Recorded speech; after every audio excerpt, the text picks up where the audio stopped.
Washington, a giant Soviet bomber stands poised for flight. Her passenger, Soviet Commissar Molotov. He came for a week of conferences with President Roosevelt. Secretary of State Hull and Ambassador Litvinov are on hand to see him leave. In London, he signed a new 20-year Anglo-Russian alliance. Here, he reached understandings on opening a second European front. The war's best-kept secret. Not until Mr. Molotov was safely back in Moscow was his visit revealed.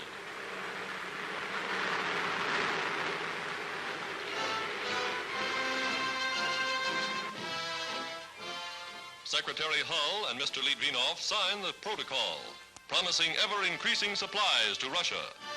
A new working agreement between two of the greatest nations in the world.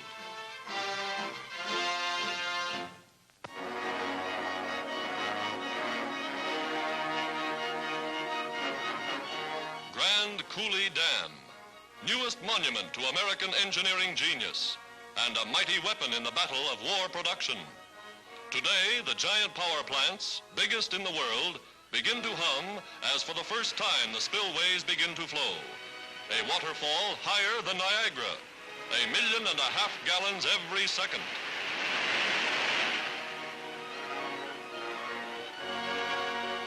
The Columbia River, harnessed to irrigate 1 million acres of farmland. Power to turn the wheels of America's vast new industrial empire of the West.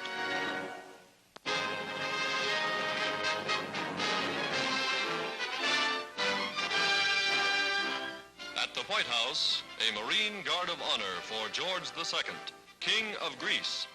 Arriving by clipper from Cairo, he's welcomed to Washington by President and Mrs. Roosevelt.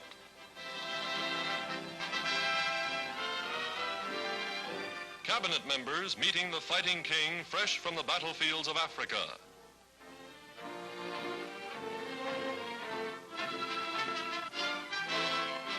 He faces a barrage of cameras as calmly as he faced the foe. The world will never forget his nation's heroic resistance, nor His Majesty's gallant stand. Today, he seeks war supplies for Greek forces still fighting as United Nations allies.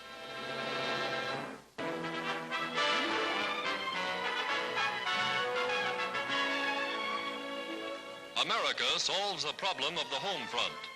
Mothers employed in war industries now leave their small children in nursery schools during working hours. Taught to live in a strange, new, ever-changing world, the tiny tot's work and play is carefully supervised. Mother's mind is free to work when she knows her youngster is receiving the best of care.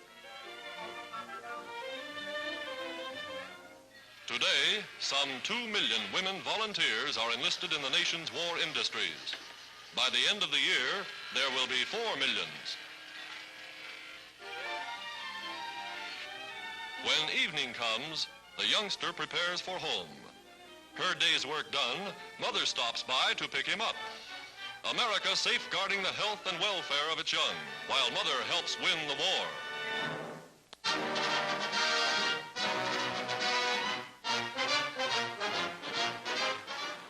The Ferry Command in action. American bombers arriving at a transfer point in Canada, aerial crossroads of the world. United States Army pilots turn the ships over to a Royal Air Force crew for the long trip overseas.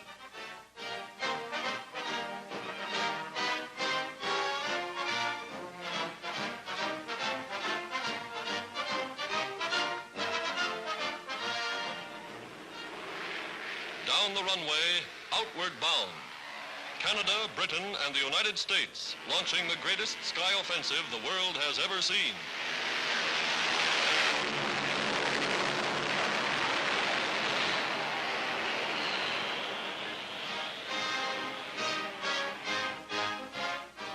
A new technique in glider tactics of air invasion. The Army Signal Corps conducting the experiments. A rope is rigged for the oncoming plane to catch.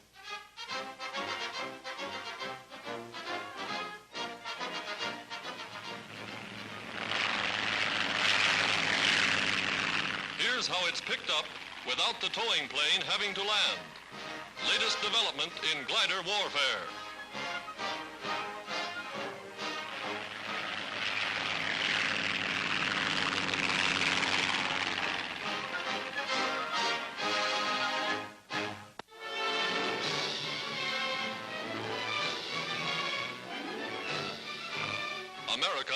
land of abundance, learns to mobilize its waste, to save its scrap, to provide more metals for war. Tin cans, collected in one citywide salvage drive, total more than 1 million pounds. A 55-carload contribution to the United Nations war effort. When processed, these cans will provide 11,000 pounds of pure tin, thousands of pounds of copper, both vital metals in the production of armament.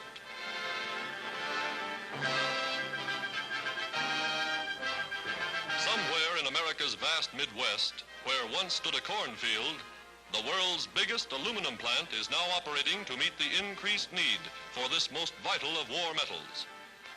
The Navy awards the workers the traditional E flag for engineering efficiency. Highest possible testimony that industry is doing its job speedily and well.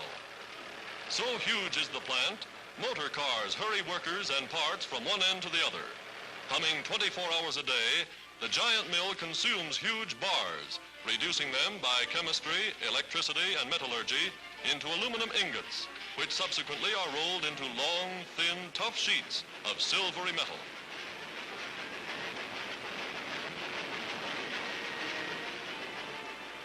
A mile of aluminum for the bodies, the wings, the motors of planes, geared to produce 1.5 billion pounds a year for military requirements alone. South America now sends 75% of the bauxite ore from which this 20th century metal is made.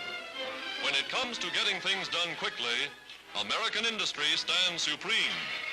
America is winning the battle of production.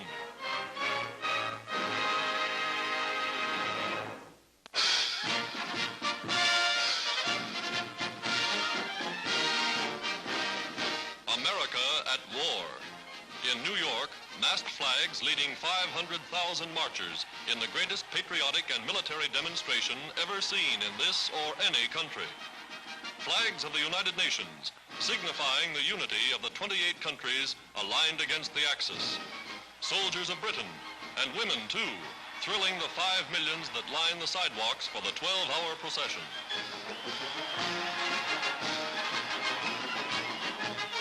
Princess Martha of Norway taking the salute as doughty British sailors swing down Fifth Avenue. The King of Greece, Philippine President Manuel Quezon, a nation anxious to reveal its ever-increasing strength.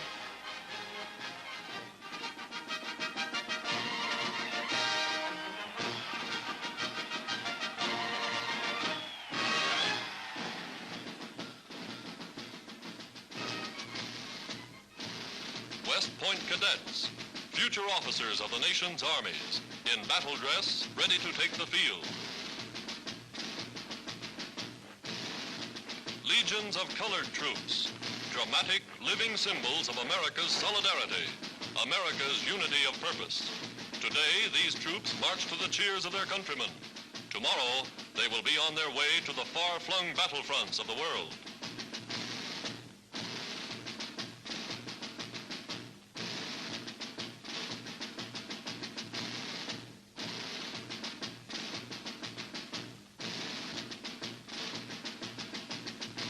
Tanks, mechanized equipment, to give New Yorkers a sample of the weapons it takes to fight a modern war.